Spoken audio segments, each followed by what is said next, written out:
கீழான இயல்பை வெல்வதற்கான சாதனை. நூலினுடைய தலைப்பு ஒரு விஷயத்த சொல்லுதில்ல, நம்ம கிட்ட எது கீழான குணங்கள் இருக்குதோ, கீழான உணர்வுகள் இருக்குதோ, அதெல்லாம் என்கிட்டேருந்து வெளியேற்றுவதற்கான ஒரு சாதனை, ஒரு பயிற்சி இந்த நூலுக்குள்ளார இருக்கு.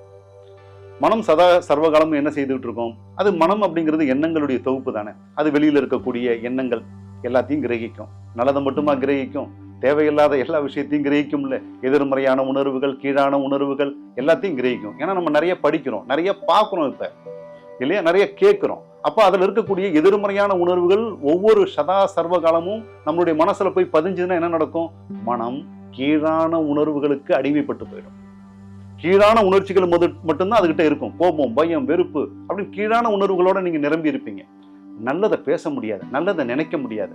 அப்படின்னா என்ன ஆயிடும்? கடவுளுடைய ஆசீர்வாதம் நம்ம கிட்ட வராது. யாராவது ஒரு நல்ல விஷயத்த நம்ம கிட்ட சொல்றாங்கன்னா காது கொடுத்து கேட்க மாட்டோம்.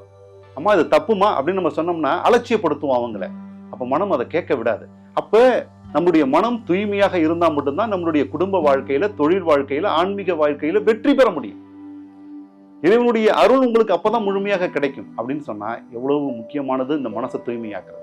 அப்ப இந்த மனசுல இருக்கக்கூடிய கீழான உணர்வுகளை, கீழான குணங்களை தூக்கி வெளியில போடுவதற்கான எல்லா பயிற்சிகளும் இந்த புத்தகத்துக்குள்ளார இருக்கு. இது மாதிரி பல புத்தகங்கள் இருக்குது நம்ம கிட்ட, பல புத்தகங்கள் எழுதியிருக்கோம். அதுல ஒரு முதன்மையான ஒரு நூல், கீழான உணர்வுகளில் இருந்து உங்களை முழுமையாக விடுபட வைத்து நீங்கள் ஒரு ஆரோக்கியமான, ஒரு அற்புதமான வாழ்க்கையை அனுபவிச்சு வாழ்வதற்கு தேவையான எல்லா பயிற்சி முறைகளும் இந்த புத்தகத்துக்குள்ளார இருக்குது. கண்டிப்பாக இந்த புத்தகத்தை நீங்க படிக்கணும்.